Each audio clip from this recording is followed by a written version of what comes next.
Semusi puku-puku pau, semusi puku-puku pau, semusi puku pau kupau, semusi puku pau kupau.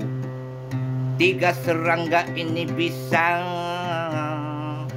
mengingatkan kita bahawa Allah Subhanahu wa Ta'ala menciptakan manusia, makhluk yang paling istimewa. Semua tak pernah menikmati seumur hidupnya,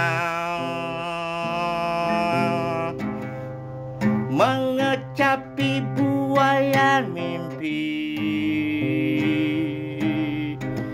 kerana mereka tidak pernah tidur di ulit lena.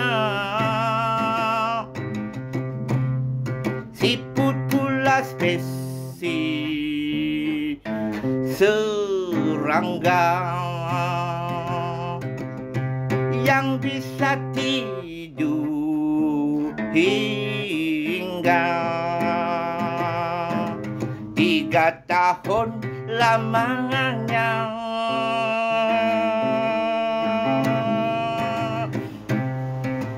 Kupu-kupu yang langsung tak pernah berulang tahun kerana usia hayat mereka hanya 47 hari saja.